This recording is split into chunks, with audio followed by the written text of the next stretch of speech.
want to thank everybody for coming out this evening. I want to thank the teachers for being here. It's 2 minutes for our state senator is barely enough time to get to the microphone, so I'm sure I won't get all I want to say. But the bottom line is, parental involvement is the most important piece. So when you get past parental involvement, we've got to study our funding system on how we fund our schools. The situation we have now is the answer is always from educators, a lot of times, not necessarily from teachers, but from people in the education bureaucracy, is we need more money. And what we've got to do is find ways. We've offered flexibility, we need more flexibility, but the bottom line is we need parental involvement, we need funding reform. Right now we talk about base student costs like that's the only thing involved in funding education. When you've got property taxes, you've got a lot of other things involved in that formula. If we could get down to a per pupil amount and say this is what it costs to educate a child, and take the politics out of educating children, we'd be a lot better off. I've asked the superintendents from all of this to give me that number. I'm yet to have a number. I'd like to know what that cost is. Mr. Anthony, Representative Anthony, spent his life in public education. He thinks it's $10,000. We're over that now. But the answer can always be more money because we continue to grow the state's budget. Right now we're growing the Medicaid budget. And all this money is being pumped along that corridor of shame. And through the penal system or the welfare system, we're going to pay for those kids. We need to find some way to get those kids educated so they can produce for their families instead of our families having to produce for theirs. You can be a lot of other places tonight. I appreciate you being here. You know, the key is communication. There should be a lot less of this and a lot more of this. And we don't have that right now, but I'm hoping after this election we'll get there instead. Thank you.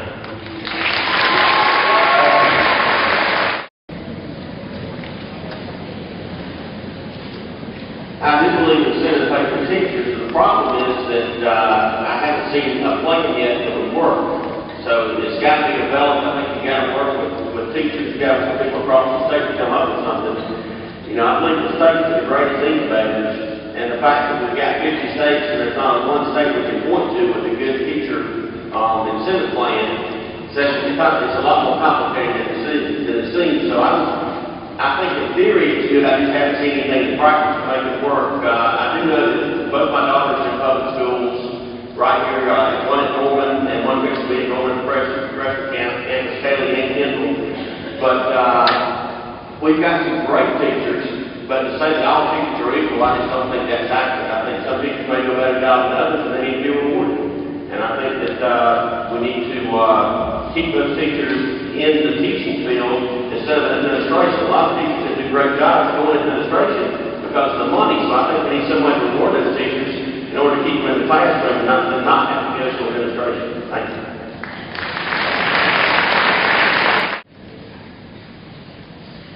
There's two things I don't know how to do. One is quit and two is pander.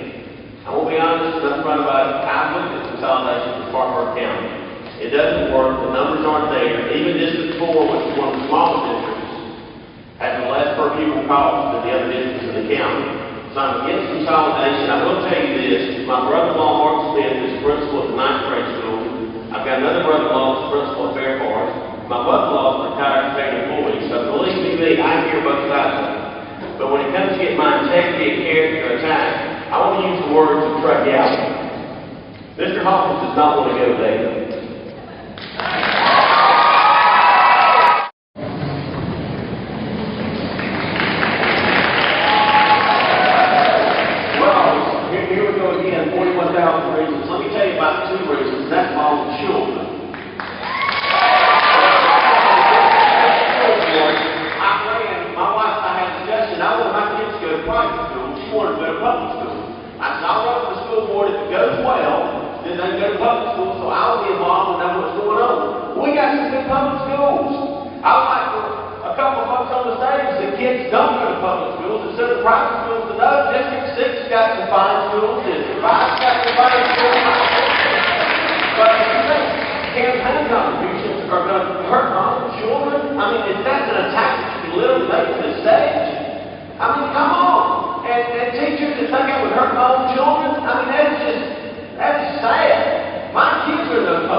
Because I sat down with 7 superintendents and I said, there are schools this state, you would not send your children to, and they agree.